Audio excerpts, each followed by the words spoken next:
Alright guys, so it's currently a holiday here in Malaysia. Yeah, happy holidays to all of y'all who are in Malaysia, who are enjoying your times right now.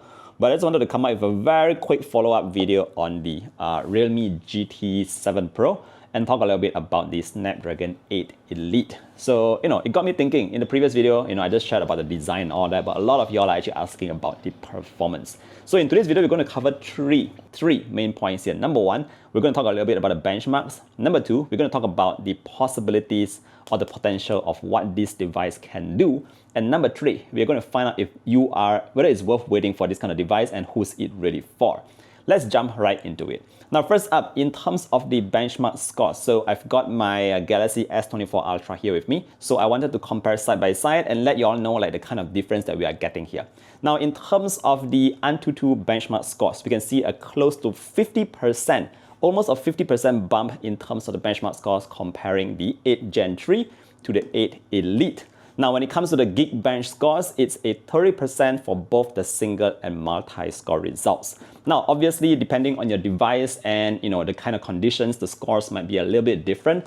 But what I can see here is that the Geekbench and the Antutu benchmark scores is a massive jump from 8 Gen 3 to the 8 Elite. Now, this is actually a bigger jump comparing last year when it was the 8 Gen 2 to the 8 Gen 3. So in terms of processing power, you can also take a look at the cores, by the way. So in the previous version, it's a different kind of layout. We have the efficiency core, the performance core, and the prime core. But for the current 8 Elite, it's 6 performance cores and 2 prime cores. That means that it's really focused on power. So yeah, in terms of just benchmark scores alone, the 8 Elite or the GT7 Pro here is a proper beast. Right, so that's the first part of today's video. Now moving on to the second part. So with all this power, who's it really for, and what can you really do with it?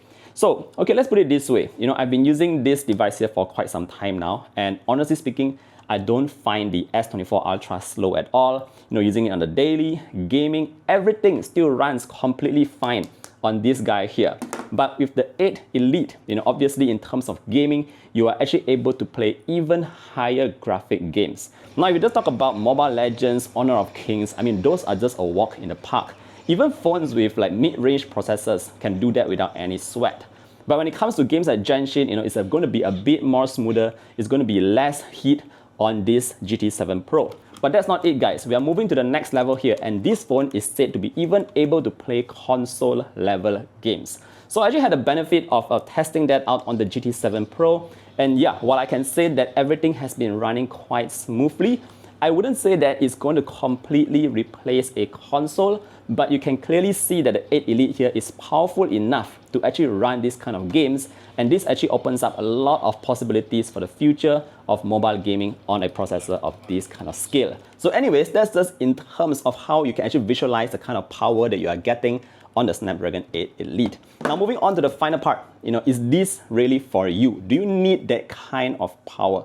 Honestly speaking, again, you have to ask yourself this question. What do you really do on your phones? Are you just someone who browses your social media? Do you play a lot of games? What kind of games do you even play?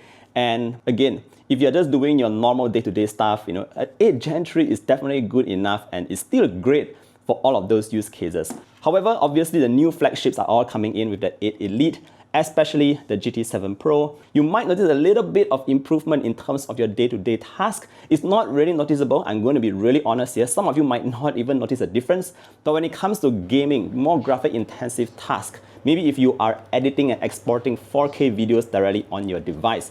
Now, this is where the Snapdragon 8 Elite will come in and actually help you out and make that process a bit more quicker. But anyways, that's just my quick thoughts. I might be wrong, as most people might be. Let me know what you think about the Snapdragon 8 Elite. Are you actually excited to see this coming? Me personally, of course, I'm excited because I'm a tech geek, and definitely I would like to see more power, of course, on all our devices. Now, having said that, again, it's time for me to head out because it's a holiday here. I wish all of you fellow Malaysians, whoever that's watching this, a very pleasant day, and I look forward to seeing you guys in the next one. Take care, stay safe, and bye-bye.